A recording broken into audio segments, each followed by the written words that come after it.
भर लेने दो यह मटका पानी से है खुदा। यह जगह वो बता दो जहां बिन पानी के जी सकें।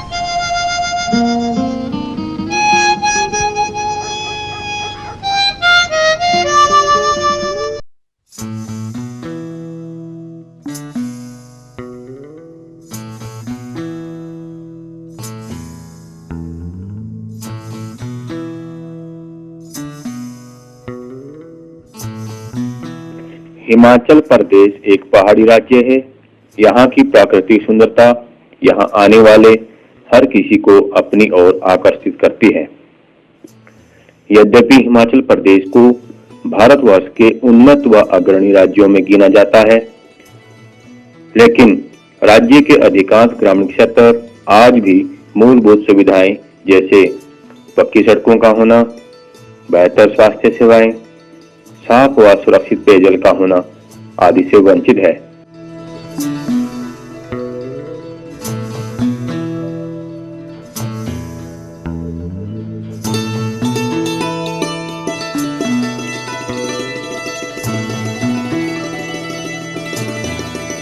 जल मानव की बुनियादी जरूरत है और जल के बिना इस धरती पर किसी भी प्राणी व पेड़ पौधों की कल्पना भी नहीं की जा सकती है।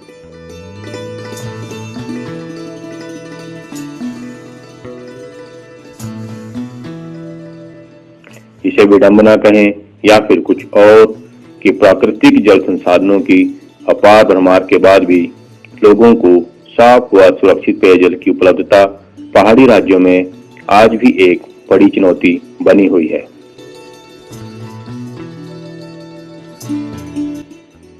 हिमाचल प्रदेश का जिला सिरमौर, जिसमें आज भी पेयजल की समस्या अधिकांश ग्रामीणों के लिए बड़ी चुनौती बनी हुई है।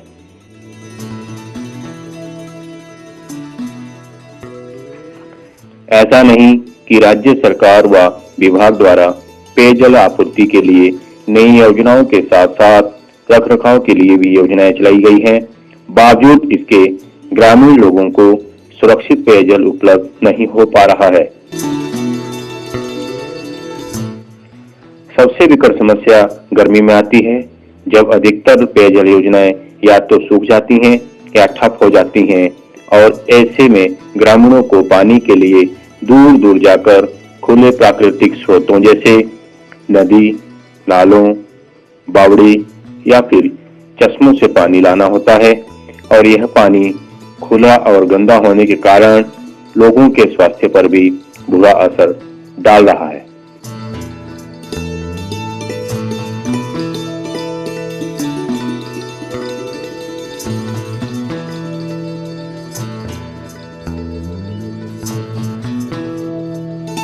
पहाड़ी राज्य के लोगों को सुरक्षित पेयजल उपलब्ध करवाने व ग्रामीणों की आजीविका सुधार के लिए सर रतन टाटा ट्रस्ट मुंबई व हिमोत्थान परियोजना नामक कार्यक्रम की पहल की गई। वर्ष 2010 में सर रतन टाटा ट्रस्ट ने हिमोत्थान परियोजना को हिमाचल में कार्यान्वित किया व जिला सिरमौर के पच्छाद व सिलाई विकास खंड में जल एवं स्वच्छता कार्यक्रम को अमल करने का फैसला किया। इस कार्यक्रम के लिए सिरमौर जिला के ठाकुर द्वारा स्थित स्वयं सेवी संस्था साथी को सहयोगी संस्था के रूप में चुना गया। जल एवं स्वास्थ्य कार्यक्रम को 4 चरणों में बांटा गया है: पूर्व योजना चरण, योजना चरण, कार्यान्वयन चरण व संचालन व रखरखाव चरण।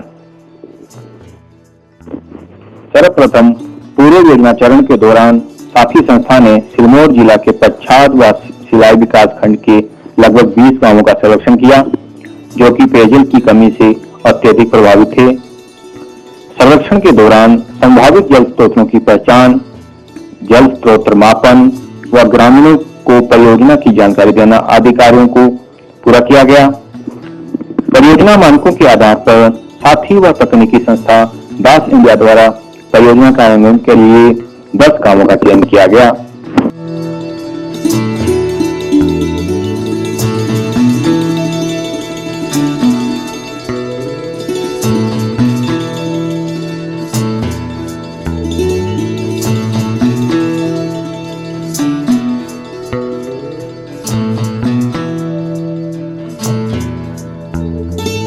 योजना चरण के दौरान लोगों की सहभागिता सुनिश्चित करने के लिए प्रत्येक गांव में ग्राम प्रबंधन समितियों का गठन किया गया और इनका पंजीकरण एचपी सोसाइटी रजिस्टर्ड एक्ट 2006 के अंतर्गत कराया गया।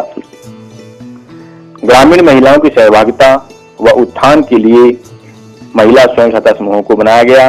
इसके साथ ग्रामीणों को जागरूकता शिविरों के माध्यम से घरेलू व पर्यावरण स्वच्छता पर समय समय पर जागरूक किया गया। परियोजना के माध्यम से गांवों में 2 गड्ढों वाले शौचालयों व सोख्ता गड्ढों का भी निर्माण कराया गया।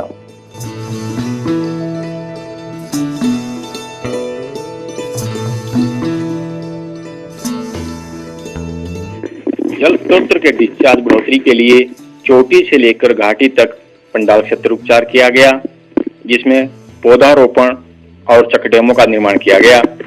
क्रियान्वयन चरण में चारों गांवों में ग्रेविटी वाटर सप्लाई स्कीमें बनाई गई। यह स्कीमें पच्छाद विकास खंड के गांव हरियाणा व नया गांव तथा सिलाई विकास खंड के गांव बुड़ेग व फड़ोग में बनाई गई।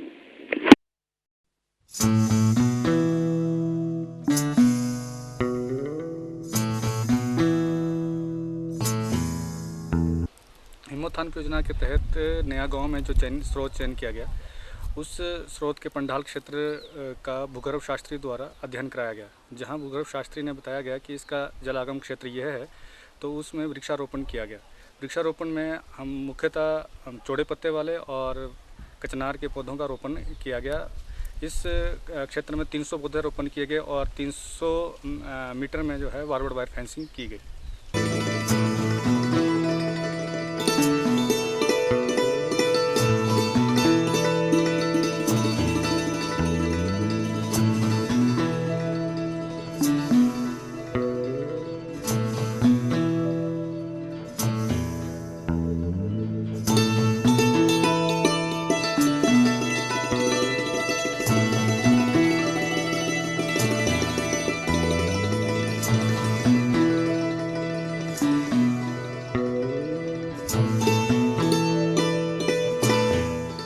स्कीम की इनिशिएटिंग से पहले इसका जो डिज़ाइन क्राइटेरिया था वो ये रखा गया, इसमें जितनी भी पॉपुलेशन कवर की गई वो कम्प्लीटली डिप्राइव थी गवर्नमेंट सेक्टर से, जैसे कि आईपीएस सेक्टर हो गया, पंचायत सेक्टर हो गया।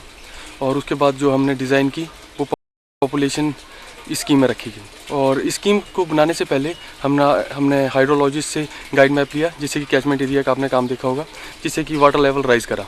और उस वाटर लेवल राइज़ करने के बाद इस सोर्स में हमें कंप्लीट और सफिशिएंट वाटर डिस्चार्ज मिला, जो कि इस स्कीम को डिज़ाइन के लिए बिल्कुल प्रेफरेंस था।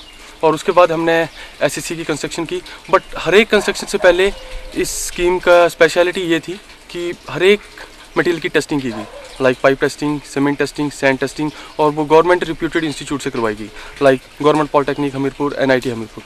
उसके बाद जैसे ही हमारे पास टेस्ट रिपोर्ट आई, उसके बाद कंस्ट्रक्शन का काम शुरू हुआ। और सबसे पहले जो वेरी फर्स्ट स्ट्रक्चर था वो था एसएससी, जिसको सोर्स कलेक्टिंग चैम्बर या स्प्रिंग कलेक्टिंग चैम्बर भी बोलते हैं। इससे हम पानी को कलेक्ट करते हैं और इसके अंदर 2 मेन डिवाइसेस लगाई गई हैं। एक परफोरेटेड निपल है, जो कि लीव्स और अदर इंसेक्ट को पाइपलाइन में जाने से रोकता है।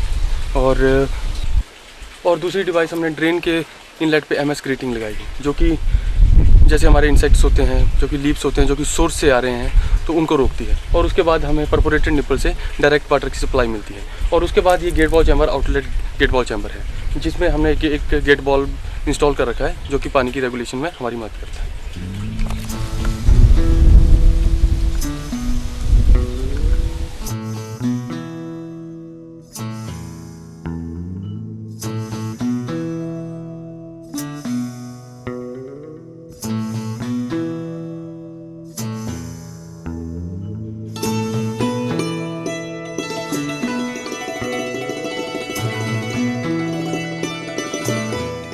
सप्लाई मेन में हमने 2 तरह की प्रिकॉशंस रखी हैं, एक प्रोटेक्शन वर्क, एक हैंगिंग वर्क।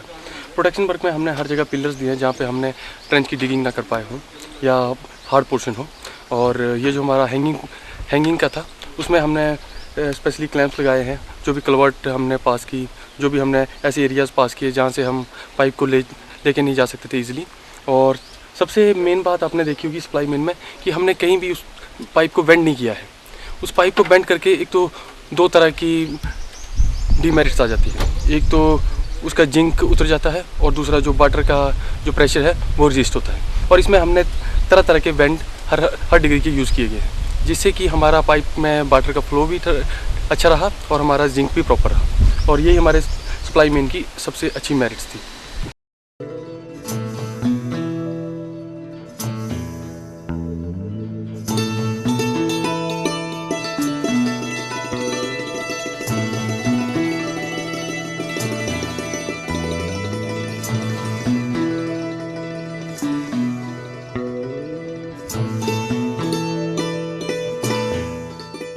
आपने पहले सोर्स का देखा होगा, जिसे सोर्स कलेक्टिंग चैम्बर बोला गया। उसमें से हमने पानी को पहले कलेक्ट किया, उसके बाद रेगुलेट करके इस डिवाइस में आया। इस डिवाइस का नाम है रफनी फ़िल्टर, और ये डिवाइस क्वाइट कैपेबल है सोर्स के पानी को फ़िल्टर करने के लिए। और उसके बाद ये सेगमेंट में बनाया गया है। जो इसका पहला सेगमेंट है ये फ़िल्टर सेगमेंट है, जिसमें कि फ़िल्टर मीडिया भरा गया है फाइनर से कोर्सर एग्रीगेट के बीच में, जो कि कैपेबल होता है किसी भी सोर्स के वाटर को फ़िल्टर करने के लिए। और ये नेक्स्ट चैम्बर है इसका, ये है क्लियर वाटर चैम्बर, जिसमें कि वाटर पॉपुलेट होके राइज करता है और इस चैम्बर में जाता है और क्लियर वाटर से रिजर्वायर में जाएगा। और इससे कंस्ट्रक्शन की गई गेट वॉल चैम्बर की। ये गेट वॉल चैम्बर है, इनलेट गेट वॉल चैम्बर। और इस गेट वॉल चैम्बर की स्पेशलिटी है, ये इनलेट गेट वॉल है। अगर सप्लाई इसमें जा रही है रेगुलेटरी, हमें पानी क्लियर वाटर रिजर्वायर में मिलेगा। और इस वॉल्व को रखने का मेन पर्पस है बाईपास के। जब भी हम कोई काम करते हैं तो यहाँ से हम सप्लाई को रेगुलर कर सकते हैं, जिसमें कोई भी हिंडर नहीं होगा वाटर सप्लाई का। और देन आफ्टर ये गेट वॉल चैम्बर आउटलेट है, जिसमें से water supply clear water chamber से रिजर्वायर में जाएगी। और ये पाइप है बाईपास की, जिससे कि पानी रेगुलेट होकर बाईपास से सीधा क्लियर वाटर रिजर्वायर में जाएगा विदाउट एनी हिंडरिंग। हमने ये इनलेट चैम्बर कंस्ट्रक्ट करा, उसमें भी दो गेट वॉल्व हैं, एक इसका बाईपास है और एक इसका इनलेट वॉल्व है। इस रफनी फिल्टर से जो पानी आएगा वो सीधा इनलेट में जाएगा। और अगर इसमें हमने कुछ काम करना है, सफाई करनी है, तो ये वाला बाईपास ऑन करके ये पानी सीधा सप्लाई में आउटलेट चैम्बर से बाहर चला जाएगा। और इसके बाद ये डिवाइस है क्लियर वाटर रिजर्वायर। इसकी स्पेशलिटी है इसका क्लोरीनेटर। जो भी मेन माइक्रो कॉन्टामिनेंट होते हैं, माइक्रो बैक्टीरिया होते हैं, या जो क्लोरीन का रेजिडुअल होता है, उसको मेंटेन करने के लिए हमने क्लोरीन इसमें डिस्पर्स की है।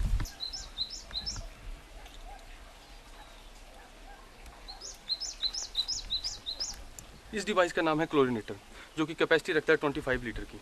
इसमें हम ब्लीचिंग पाउडर की डोज देते हैं, जो कि सेफ ड्रिंकिंग वाटर पर्पज़ के लिए 0.1 to 0.5 ppm मापी जाती है। और इसकी डोज रेगुलरली 7 दिन के लिए रखी जाती है। आफ्टर 7 डेज़ इसमें कॉन्टामिनेंट मारने की क्षमता खत्म हो जाती है, इसलिए 7 दिन के बाद इसे रिप्लेस किया जाता है। फिर क्लोरीनेटर से ड्रिप सिस्टम में जो हमारी क्लोरीन होगी वो धीरे धीरे यहाँ पे डिस्पर्स होगी। उससे क्या होगा कि जो भी हमारा क्लियर वाटर रिजर्वायर की कैपेसिटी जो कि 3 KL है, उसमें ये डिस्पर्स होके फिर सेफ ड्रिंकिंग वाटर गांव को जाएगा। उसके बाद ये डिवाइस है फ्लोट वॉल्व।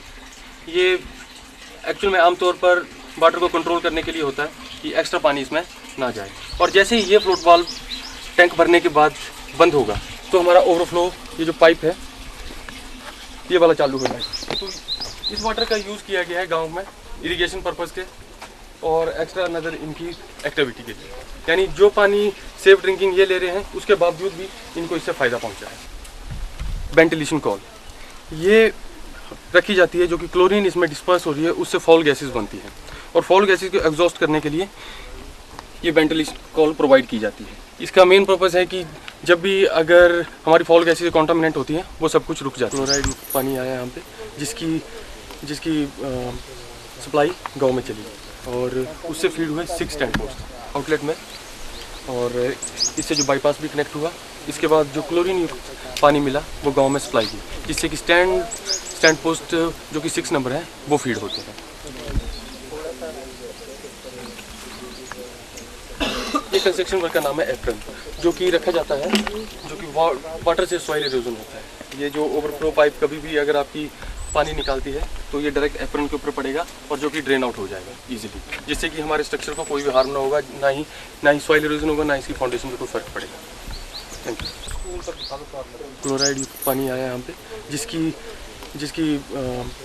सप्लाई गांव में चली और उससे फीड हुए 6 टैंक पोस्ट आउटलेट में। और इससे जो बाईपास भी कनेक्ट हुआ, इसके बाद जो क्लोरीन युक्त पानी मिला वो गांव में सप्लाई की, जिससे कि स्टैंड पोस्ट जो कि 6 नंबर है वो फीड होते हैं।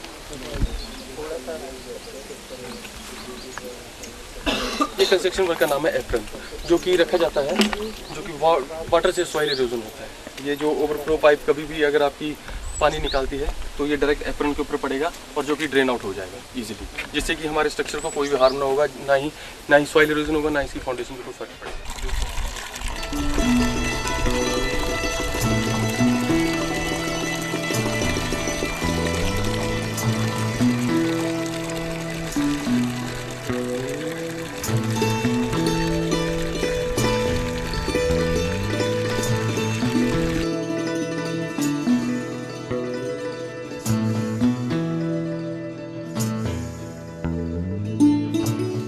क्लियर वाटर रेजरवायर के बाद जो कि डिस्ट्रीब्यूशन मेन में जो वाटर सप्लाई आई, जो कि गांव के लिए प्रोवाइड की गई, उसके बाद जो वेरी लास्ट स्ट्रक्चर बनता है वो है स्टैंड पोस्ट। और स्टैंड पोस्ट में जो डिस्चार्ज होता है वो सेफ ड्रिंकिंग वाटर के लिए हमने रखा है 5 लीटर पर मिनट, जो कि इसमें इंस्टॉल की गई है हैवी बिकॉक। इसका डिस्चार्ज मेंटेन किया जाता है इस चैम्बर से।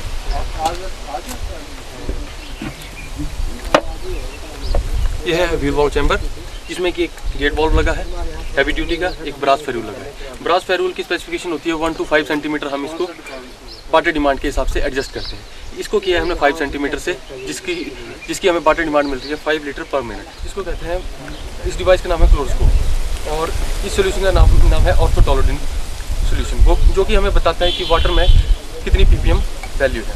और जैसे कि हम अभी देखेंगे,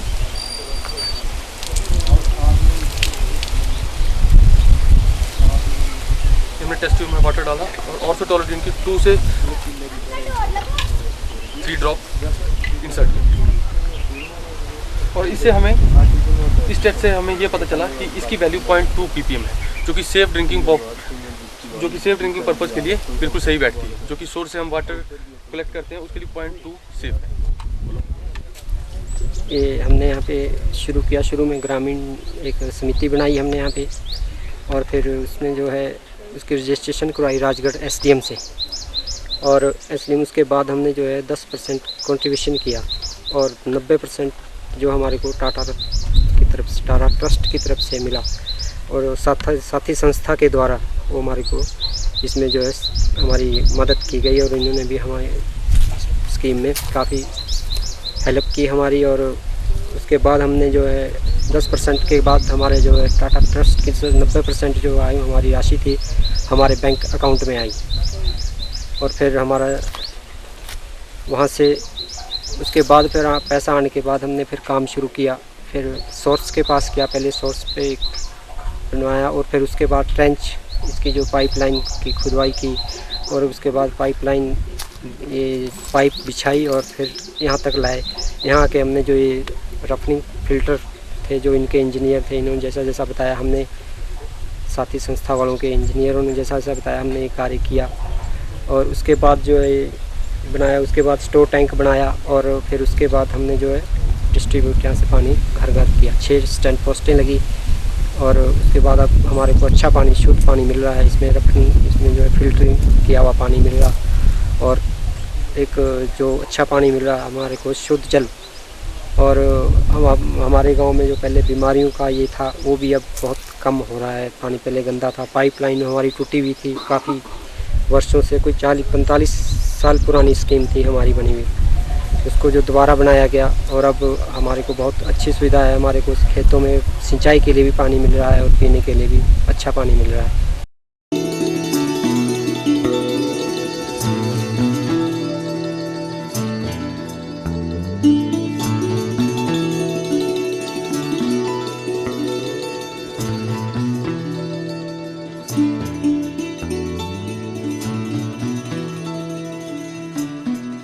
रख रखाव जो है ग्राम प्रबंधन समिति ही कर रही है, और इसके लिए हमने जल कर 50 रुपये प्रति घर हमने जल कर रखा है, और हर महीने देते हैं।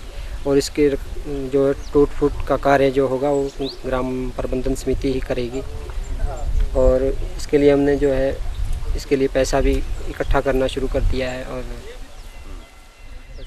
ये जो हमारा प्रोजेक्ट है साथी संस्था। इसके प्रोजेक्ट के यहाँ से संपन्न होने के बाद हमें बहुत अच्छा पानी मिल रहा है और हम मतलब बहुत ज़्यादा जो फ़िल्टर पानी वो हम खुद इसको साफ़ कर रहे हैं। हम खुद ही मीटिंग वगैरह रजिस्टर वगैरह खुद ही सब कुछ खुद कर रहे हैं और हम ब्लीचिंग पाउडर वगैरह भी खुद ही डालते हैं। और जैसे कि ये है कि हम हर फैमिली से 50 रुपये खुद ही इकट्ठे कर रहे हैं और आने वाले टाइम के लिए जैसे हमें कल को कोई मेंटेनेंस वगैरह के लिए वो हमारे खुद के ही काम आने वाले हैं, तो हम वो सब खुद कर रहे हैं।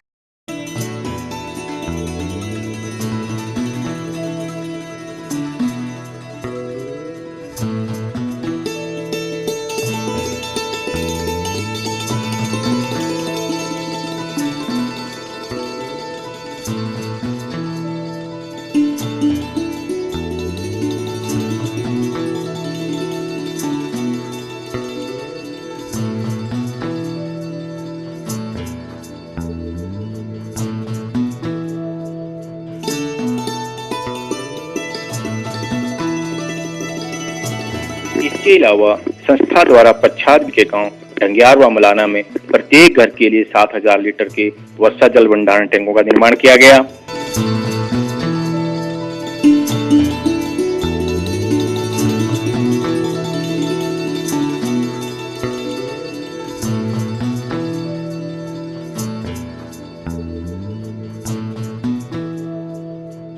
कार्यक्रम की निरंतरता को बनाए रखने के लिए ग्रामीणों द्वारा योजना को चलाए रखने व इसके रखरखाव के लिए समय समय पर प्रशिक्षित किया गया। संस्था द्वारा इन पेयजल परियोजनाओं को 20 वर्षों के लिए डिजाइन किया गया है। ग्रामीणों को शुद्ध पानी उपलब्ध हो इसके लिए फिल्टर डिवाइस लगाए गए हैं। इसके अलावा परियोजना का नवीन तकनीकों द्वारा निर्माण किया गया है, जिसमें ग्रामीणों को अब 24 घंटे शुद्ध पेयजल तो मिल ही रहा है, साथ ही जल जनित रोगों से भी ग्रामीणों को निजात मिल रही है।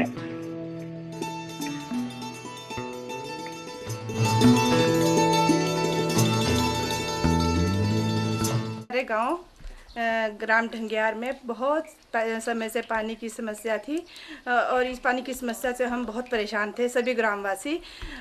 इसलिए हमने साथी संस्था जो ठाकुर द्वारा में है उससे संपर्क किया और साथी संस्था के माध्यम से इन्होंने हिमोत्थान परियोजना के तहत सर रतन टाटा ट्रस्ट के वित्तीय सहयोग से हमारे गांव में वर्षा जल एकत्रीकरण पात्र टैंक बनाए, जिससे हमारे गांव को बहुत फ़ायदा हुआ है और जो पानी की समस्या थी उस समस्या से हमको छुटकारा मिला है। और इस टैंक का सबसे बड़ा फ़ायदा ये है कि इसमें फ़िल्टर लगे हैं और जो पानी है वो इसमें हम ब्लीचिंग पाउडर डालते हैं ताकि ये पानी पीने के योग्य हो सके।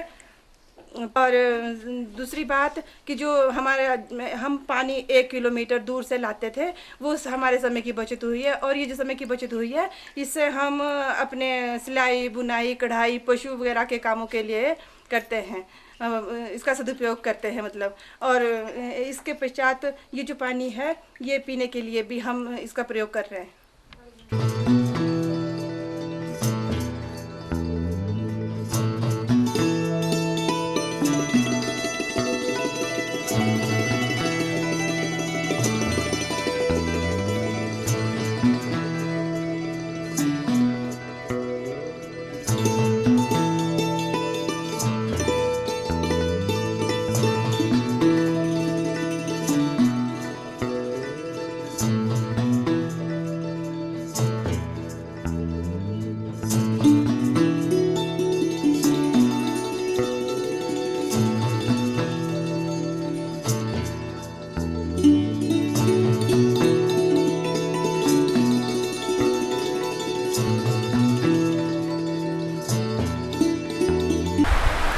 पेयजल एवं स्वच्छता कार्यक्रम के अंतर्गत हम लोगों ने ऐसे गांवों में काम किया जिनमें पेयजल की बहुत कमी थी। जिन गांव में हम लोगों को सोर्स मिले उन गांव में हमने गुरुत्व पेयजल योजनाओं का निर्माण किया और कुछ गांवों में जिनमें हमें स्रोत नहीं मिला और बहुत पानी की कमी थी उन गांव में हमने वर्षा जल भंडारण टैंक निर्मित किए। उसी तरह का एक गाँव है ढंगियार गाँव जिसे आप देख रहे हैं। इस गाँव में हम लोगों ने 24 टैंक निर्मित किए हैं और लोगों को पहले लगभग आधा से 1 किलोमीटर दूर पानी के लिए पैदल जाना पड़ता था और आज के टाइम में उनको घर पर ही 7,000 लीटर पानी स्टोर मिल रहा है। इससे पीने के पानी की जो दिक्कत थी वो दूर हुई है और महिलाओं को जो दिन में लगभग 2 घंटा पानी के लिए व्यर्थ गंवाना पड़ता था वो बचा है।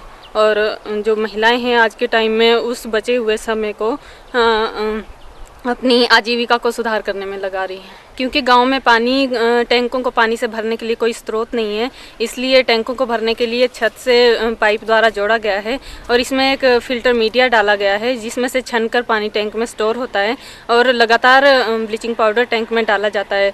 7,000 लीटर कैपेसिटी वाला ये टैंक है और इसमें 70 ग्राम ब्लीचिंग पाउडर 7 दिन के लिए डाली जाती है। इस तरह से लोग बीमारियों से भी दूर रहेंगे स्वच्छ पानी का उपभोग करते हुए। और प्रत्येक गांव में हम लोगों ने क्लोरोस्कोप जो कि क्लोरीन की मात्रा पानी में चेक करने के लिए दिया है, तो लोग स्वयं ब्लीचिंग पाउडर डाल के पानी में क्लोरीन की मात्रा चेक करते हैं और शुद्ध पानी का उपभोग करते हैं। इस एनोडर सेफ वाटर टैंक को हमने नाम दिया रेन वाटर हार्वेस्टिंग टैंक। इसका मेन पर्पस है रेन के वाटर को हमने हार्वेस्ट करना है, इकट्ठा करना है एक टैंक में। इस टैंक को यहाँ डिज़ाइन करने का सिर्फ एक ही मकसद था हमारा, क्योंकि ये एरिया वाटर सेक्रेस एरिया है, यहाँ वाटर की स्कार्सिटी बहुत ज़्यादा है, यहाँ पे ना सोर्सेज पेरिनियल है, तो हमें इसको डिज़ाइन करना पड़ा।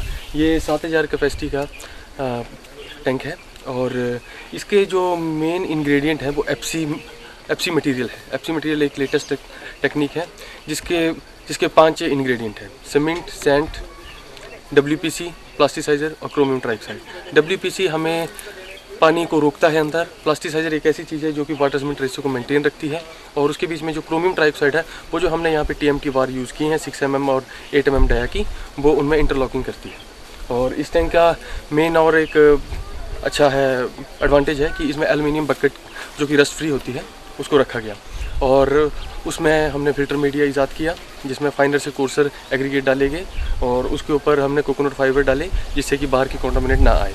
और उसके बाद जैसे पानी अंदर जाता है रेन वाटर का, उसके बाद यहाँ पे हमने जॉइंट पे एक टी रखी है जिसे वॉश आउट टी, जो कि पहली बारिश में जो भी पानी है उससे वॉश आउट करके यहाँ बिल्कुल क्लियर वाटर इस टैंक के अंदर जाए। उसके बाद टैंक के अंदर जाने के बाद भी हम क्लोरीन रेजिडुअल को मेंटेन रखने के लिए इसमें क्लोरीन की डोज देते हैं जो कि 70 ग्राम पर टैंक पर 7 डेज़ के लिए स्पेसिफिक रखी गई है, जिससे कि सेफ ड्रिंकिंग वाटर और प्योर ड्रिंकिंग वाटर हर किसी को मिल सके। जो हमारे गांव में वाटर टैंक बनाए गए, वर्षा भंडारण टैंक, वो बहुत बढ़िया बनाए गए। इसमें साथी संस्था को हमने बार बार साथी संस्था से मिले और उन्होंने हमें इसके बारे में जानकारियाँ दी और हमारे गांव में साथी संस्था पहुंची और इन्होंने कमेटियाँ बनाई, मीटिंग्स रखी और इसके बारे में हमें समझाया गया। इसमें सबसे ज़्यादा तो गुणवत्ता का ध्यान रखा गया, क्वालिटी का इसमें ध्यान रखा गया। जो भी मटेरियल आया वो टेस्ट होने के लिए गया और साथी संस्था का इसमें बार बार चेक होता रहा।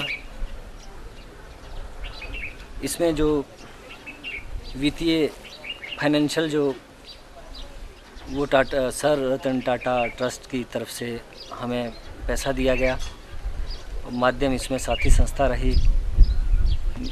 मैं साथी संस्था का धन्यवाद करता हूं कि उन्होंने इस तरह का प्रोग्राम गांव में दिया।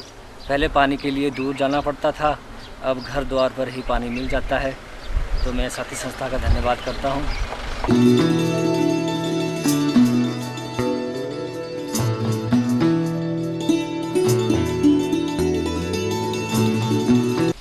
अगर हम वाटर को सोर्स से कैच करते हैं तो जो यूनिट बनाई जाती है उसकी कैचिंग के लिए उसको सोर्स कलेक्टिंग चैम्बर बोलते हैं। पर जब हम किसी खाले से या किसी गदेरा से वाटर को कैच करते हैं उसकी सप्लाई के लिए, तो यूनिट बनाई जाती है SCC कमार, जो कि एक ड्यूल यूनिट है जिसमें कलेक्टिंग चैम्बर भी होता है, फिल्टर डिवाइस भी होती है और क्लियर वाटर चैम्बर भी होता है। और इसके अलग अलग सेगमेंट होते हैं, जैसे कि सबसे पहले हम वाटर को टैप करते हैं by the wings ball by the warrior, और उसकी प्रोटेक्शन के लिए हमने एक प्रोटेक्शन वर्क, एक गेवियन स्ट्रक्चर ईजाद किया है जो कि बारूद वायर जो कि वायर फेंसिंग से किया गया है। और इस यूनिट में 2 चैम्बर होते हैं, एक फिल्टर मीडिया का, एक क्लियर वाटर का। और फिल्टर मीडिया फाइनर से कोर्सर में भरा जाता है जिसको रिटेन करता है एक परफोरेटर स्लैब, और उससे परकुलेट होकर वाटर क्लियर वाटर चैम्बर में जाता है और उसके आगे एक गेट वॉल चैम्बर को कंस्ट्रक्ट किया गया है जो कि वाटर को रेगुलेट करने के लिए गांव में सप्लाई को भेजता है। ये जो विंग्स वॉल के आगे का एरिया है इसे इंटरसेप्टेड एरिया कहते हैं, जो कि वाटर को लॉक करने के लिए होता है।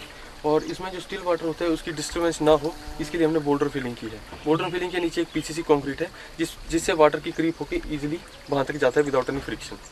और इन विंग्स वॉल को रिटेन करने के लिए एक गेविंग स्ट्रक्चर बनाया गया है, जिसमें वायर वीविंग के जरिए इसको पक्का रखा गया है।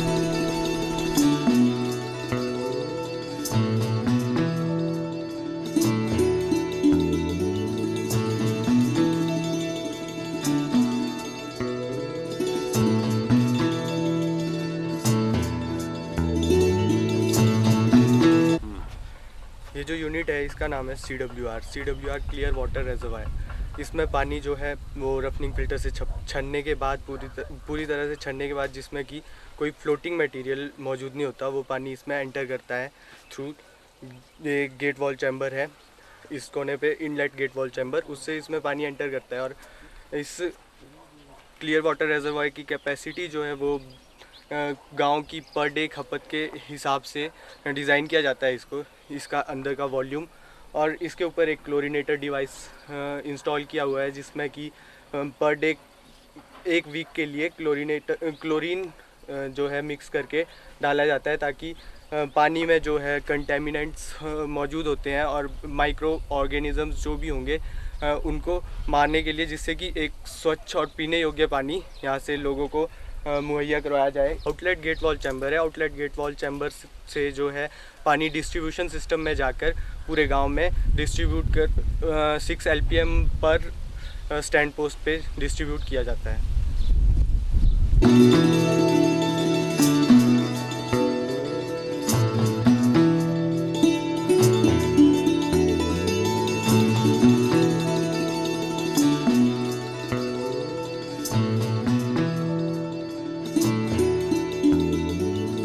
साथी संस्था द्वारा ग्राम हरियाणा में जब स्रोत का चयन किया गया और उसका लीन पीरियड डिस्चार्ज लिया गया, तो डिस्चार्ज जो है वो डिजाइन पॉपुलेशन के अनुकूल बिल्कुल बराबर मिल रहा था। तो साथी ने इसके कैचमेंट को स्टडी किया और कैचमेंट के काम के लिए ये देखा गया कि इसमें क्या संभावना है। तो संभावनाओं को तलाशते हुए भूगर्भ शास्त्री का भी यहाँ पे विजिट कराया गया और देखा गया कि इस क्षेत्र में धान की खेती होती है, कुछ खेतों में पानी वैसे ही रुकता है, तो इसमें एक छोटा सा नाला आता है। उस नाले में जगह जगह पर बैरियर्स लगाए गए, जो गेबियन संरचनाएं बनाई गई, जिसमें 2/L3 का जो है स्पिलवे बनाया गया और साथ में एक एप्रन बनाया गया, ताकि सोयल इरोजन ना हो, भूमि अपरदन ना हो, और जो सोयल अपरदन हो रहा है उसके ऊपर उसको चेक किया जा सके और ग्राउंड वाटर को रिचार्ज करके जो ग्राम हरियाणा का स्रोत जो है उसको रिचार्ज किया जा सके, ताकि उनकी डिजाइन पॉपुलेशन को 20 साल तक पर्याप्त पानी मिल सके।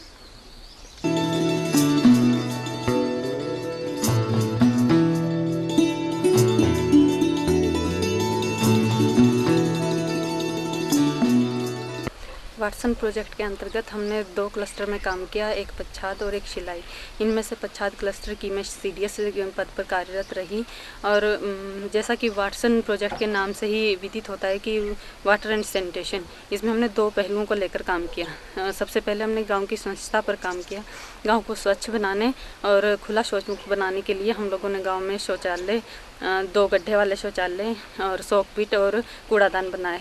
और जब गांव पूरी तरह से स्वच्छ और खुला शौच मुक्त हो गया, तो प्रत्येक शौचालय के लिए हर लाभार्थी को 3-3 हज़ार रुपये प्रोत्साहन राशि, सॉक पिट के लिए 300 रुपये प्रति सॉक पिट प्रोत्साहन राशि, और प्रत्येक गाँव को खुला शौच मुक्त होने के लिए 10,000 रुपये पुरस्कार राशि प्रदान की गई। इसके बाद हम लोगों ने गांव में पेयजल सुविधा उपलब्ध कराने के लिए गुरुत्व पेयजल योजना और वर्षा जल भंडारण टैंक निर्माण का कार्य आरंभ कर दिया। और गांव में ये फैसिलिटी उपलब्ध कराने के लिए जिन गांव में स्रोत थे, उन गांव में हमने गुरुत्व पेयजल योजना बनाने से पहले स्रोत को सुरक्षित रखने और स्थायित्व प्रदान करने के लिए उसके पंडाल क्षेत्र का उपचार किया। पंडाल क्षेत्र का उपचार करने के लिए उस क्षेत्र की भौगोलिक परिस्थितियों को देखते हुए वहाँ पे वृक्षारोपण कार्य और गेबियन संरचनाओं का निर्माण किया गया, ताकि वो स्रोत जो है लंबे समय तक गाँव को लाभान्वित कर सके, वो पेयजल सुविधाएं प्रदान कर सके। परियोजना की सबसे बड़ी बात यह है कि परियोजना में पूर्णतया ग्रामीणों की सहभागिता पर टिकी हुई थी परियोजना, और गांव वालों ने समय समय पर पूरा सहयोग किया परियोजना के लिए। गांव में परियोजना के आरंभ में ही हम लोगों ने स्वयं सहायता समूह, क्रय समिति और ग्राम प्रबंधन समितियां गठित की। इस तरह के संगठन बनाकर उन संगठनों के माध्यम से ही पूरी परियोजना में कार्य किया। ग्राम प्रबंधन समिति जो हम लोगों ने गाँव में बनाई, ये 7 सदस्यों को मिलकर बनाई गई थी, जिसमें 50% महिलाएं और 50% पुरुष थे। और इसका रजिस्ट्रेशन भी करवाया गया ताकि गांव के विकास के लिए यह सोसाइटी लंबे समय तक काम कर सके। और गांव के जो भी कार्य थे परियोजना के अंतर्गत, जैसे कोटेशन आमंत्रित करना, सामग्री की खरीद और काम करवाना और भुगतान, ये सब कार्य समिति के माध्यम से ही हुए। SRTT से साथी को फंड आता था और साथी उसको ग्राम प्रबंधन समिति के बैंक खाते में ट्रांसफ़र कर देती थी, और फिर मजदूरी का भुगतान और सारे भुगतान ग्राम प्रबंधन समिति आपस में बैठक करके स्वयं करती थी। परियोजना की सबसे बड़ी जो खास बात है वो ये है कि इसमें 10% लोगों ने नकद अंशदान जमा किया है, और वो परियोजना के शुरू में ही किया है।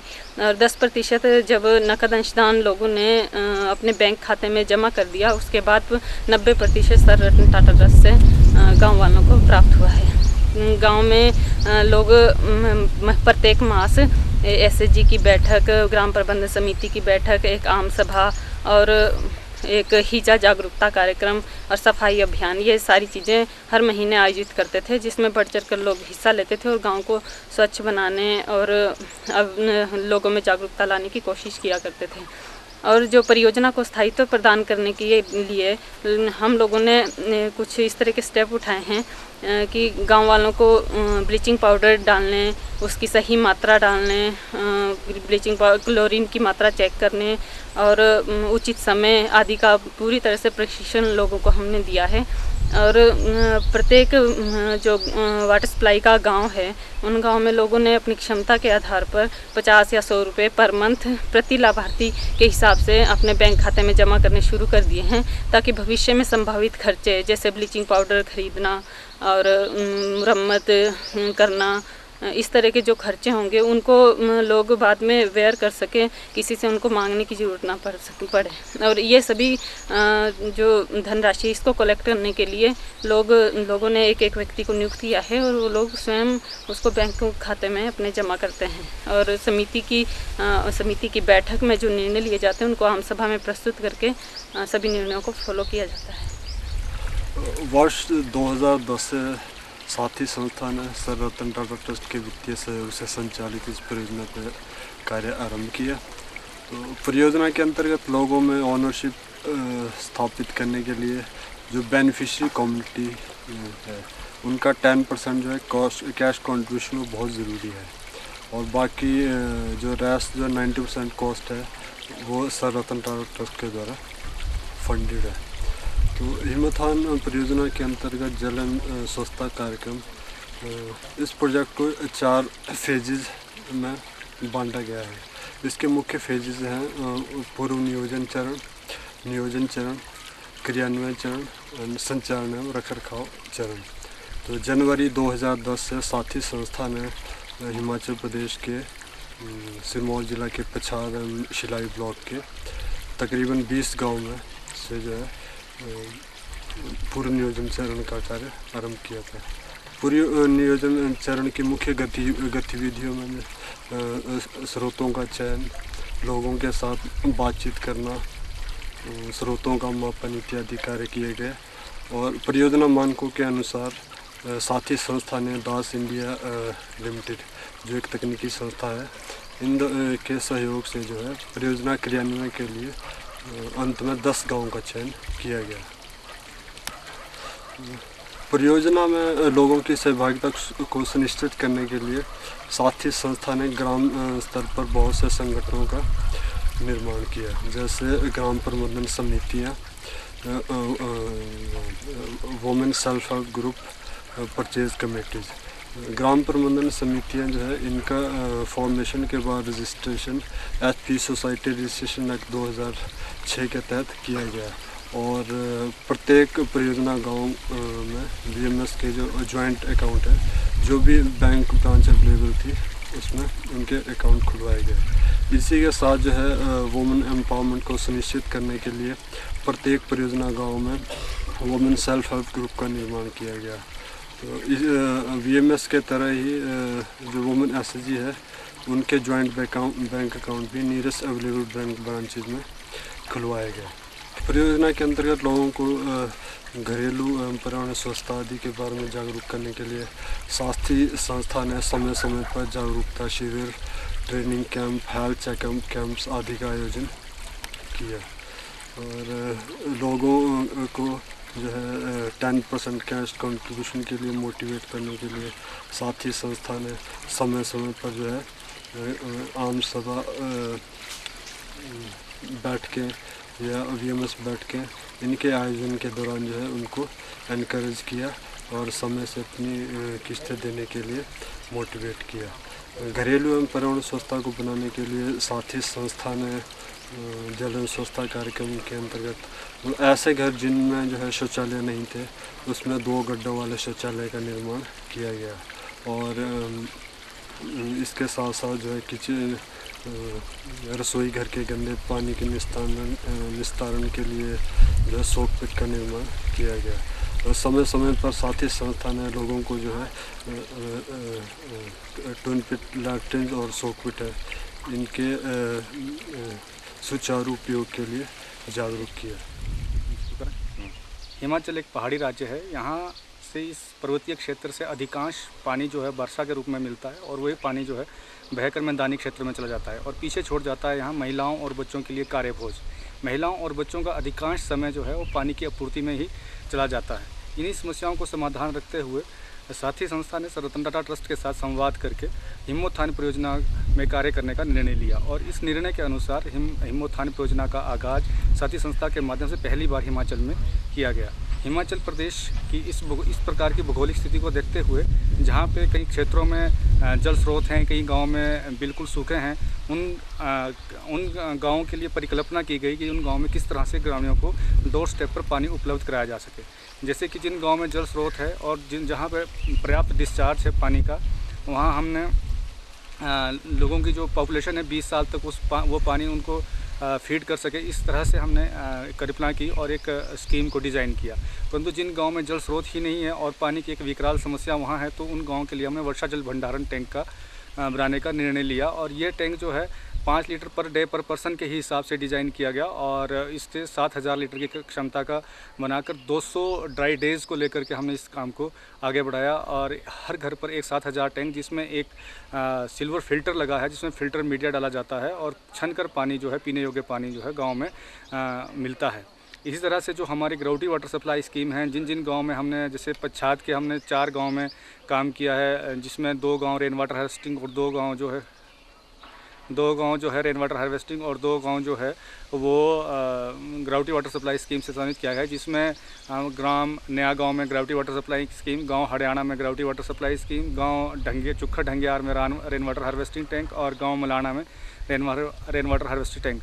इसी तरह से हमारे शिलाई विकास खंड में गांव बुढ़ेक में जो है हमारी ग्राउटी वाटर सप्लाई स्कीम है और गांव खेड़ोग में जो है वो ग्राउटी वाटर सप्लाई स्कीम है और जहां जिन घरों को ग्राउटी वाटर सप्लाई स्कीम के माध्यम से पानी नहीं पहुंच पाया है वहां हमने रेन वाटर हार्वेस्टिंग टैंक का निर्माण किया गया है। इन टैंक को इस कार्यक्रम की एक यूनिक बात ये थी कि इसमें सबसे ज़्यादा ध्यान दिया गया जल स्रोत को बचाने का, ताकि जल स्रोत स्थायी रह सके और लंबे समय तक गाँवों को पानी उपलब्ध करा सके।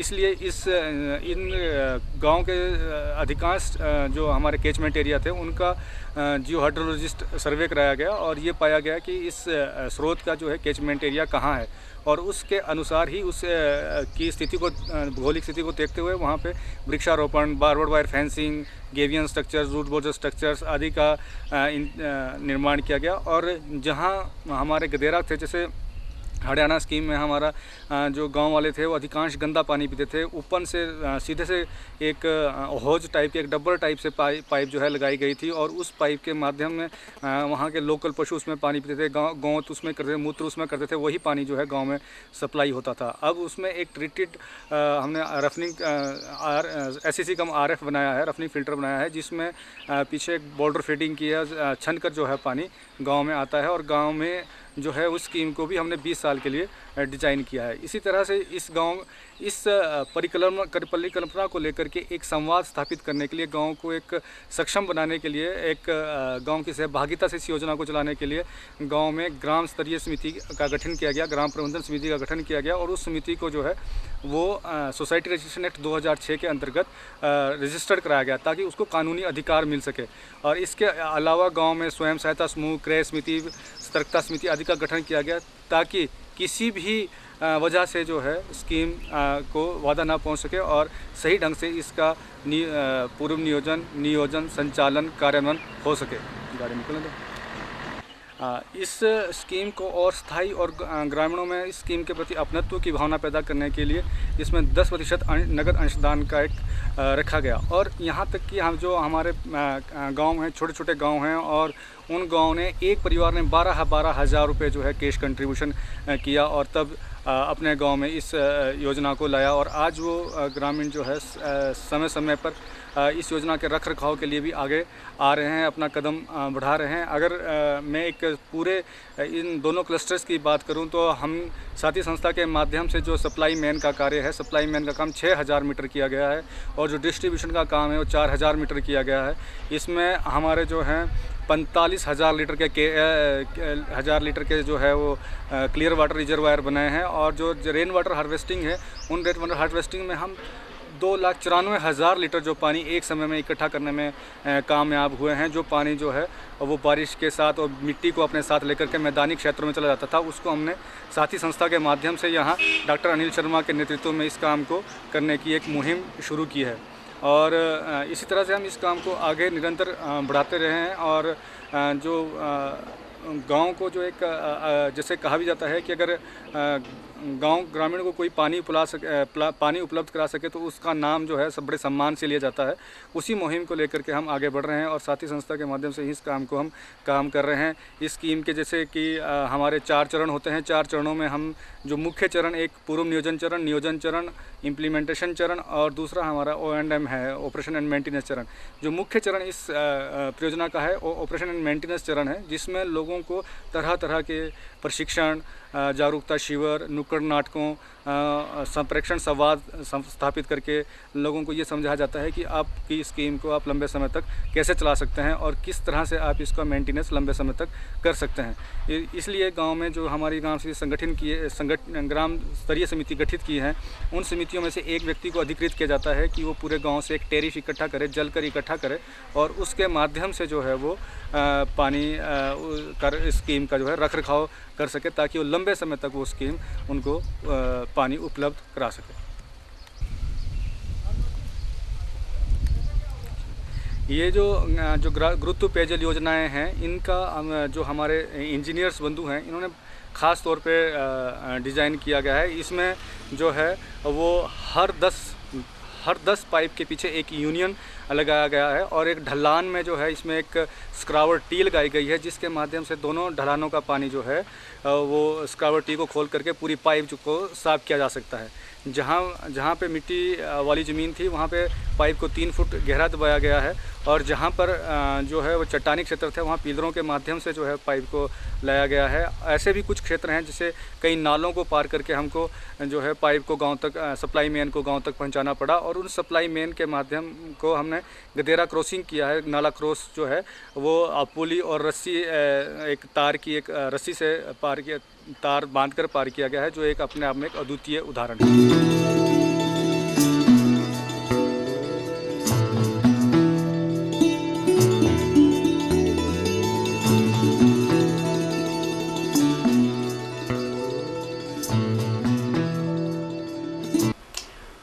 जल ही जीवन है, जल है तो कल है। इस विचार को गहनता से लेते हुए साथी संस्था द्वारा हिमोत्थान परियोजना का संचालन सिरमौर जिले के 2 विकासखंड पच्छाद और सिलाई में किया गया। ये ब्लॉक जो थे वो पानी से ग्रसित थे। पानी के ब्लॉकों में दोनों में ही संकट था और एक साथी को मौका मिला कि वो गांव को एक शुद्ध पानी उपलब्ध करा पाएँ। इस कार्यक्रम के अंतर्गत हमने गाँव में कमेटियाँ बनाई, गांव वालों को 100% इन्वॉल्वमेंट दिया, गांव की सहभागिता ली गई और गांव वालों को निर्णय लेने में जो है वो उनको पावर दी। इस कार्यक्रम के अंतर्गत गांव 100% ODF किए गए, गांव को साफ सुथरा रखा गया और उसके बाद गांव में पानी का प्रबंध किया गया। पानी का प्रबंध करते हुए हमने 2 प्रकार के काम किए। जहां हमें सोर्स मिला वहां पे हमने पानी की स्कीमें बनाई। उस पानी की स्कीमों को बनाती बार हमने ये ध्यान दिया कि पानी जो है वो फिल्टर होके उसमें क्लोरीनेशन डाल के लोगों को प्योर वाटर मिले। और दूसरा, जहाँ सोर्स नहीं था वहाँ पे हमने जो है वो रेन वाटर हार्वेस्टिंग टैंक बनाए, जिसमें बिल्कुल एक नई तकनीकी से एल्युमिनियम बकेट लगाई गई, जिसके माध्यम से पानी को एक फिल्टर मीडिया डाला गया और पानी, ताकि लोगों को पानी साफ सुथरा मिले। इस कार्यक्रम को चलाते हुए 2 फायदे हुए। पहला फायदा ये हुआ कि महिलाओं को जो तो पानी ढोने में जिसमें खर्च होता था वो पानी उसमें उनका बच गया, तथा दूसरा जो है वो महिलाएं अब कुछ रचनात्मक कार्य करना शुरू कर रही हैं, जिसमें मुख्य तौर पे सब्जियों का उत्पादन है, कढ़ाई सिलाई है, बुनाई है तथा दरी मेकिंग है और अन्य जो कार्यक्रम वो घर में कर सकती हैं। उससे उनकी आमदनी बढ़ रही है और आमदनी बढ़ने के साथ महिलाएं स्वावलंबन की तरफ जा रही है। तो दूसरा जो पहलू इसमें ये था कि ये परियोजना हिमोत्थान परियोजना इसलिए अनोखी परियोजना हिमाचल प्रदेश के अंदर थी कि ये पहला प्रोग्राम था जिसमें 100% लोगों की भागीदारी हुई। लोगों के माध्यम से कार्यक्रम को प्लान किया गया, लोगों के माध्यम से ही कार्यक्रम का जो है वो एस्टिमेशन किया गया, लोगों के माध्यम से ही कार्यक्रम को चलाया गया और पूरा इसमें ग्रामीणों की पूरी भागीदारी रखी गई। कार्यक्रम की इम्प्लीमेंटेशन से लेके मॉनिटरिंग तक गांव वालों ने किया और आज जो है वो एक बढ़िया स्कीमें बनी हैं और गांव वालों को जो है वो इससे लंबे समय तक जो है गांव वालों को जो है इससे फ़ायदा होगा। इस हिमोत्थान परियोजना की सफलता के लिए साथी की टीम बधाई की पात्र है। उन्होंने एडवर्स कंडीशन में एक बहुत ही सुंदर काम की है और आने वाली पीढ़ी को ये संदेश दिया है कि हम मिलके कुछ नया काम करेंगे तो हम जरूर सफल होंगे और हिमाचल प्रदेश को नई ऊंचाइयों में ले जा सकते हैं। तो मैं फिर से अपने स्टाफ को, अपने मित्रों को बधाई देता हूं कि हम एक सुंदर स्कीमें बनाने में सफल हुए हैं, लोगों को पानी का जो संकट था उसको दूर करने में सक्षम हुए हैं। इस कार्यक्रम के लिए जो वित्तीय सहयोग सर रतन टाटा ट्रस्ट ने दिया है हमें, उसके हम बहुत ज़्यादा आभारी हैं कि उनकी मदद के बिना ये कार्यक्रम आगे नहीं बढ़ सकता था। तो मैं sir Ratan Tata trust, NRTT दोनों का ही आभारी हूँ और हम चाहेंगे कि वो आगे भी इस प्रकार से साथी को वित्तीय मदद मुहैया करवाते रहें ताकि हम और गाँव के लिए जो है अपनी सेवाएं दे पाएँ, उनको भी स्वच्छ पानी उपलब्ध करा पाएँ। अंत में मेरा इतना ही कहना है कि जैसे वृक्ष कभी फल नहीं खाता है, नदी न सिंचे नीर, परमार्थ के सब काम है साधुन धरा शरीर।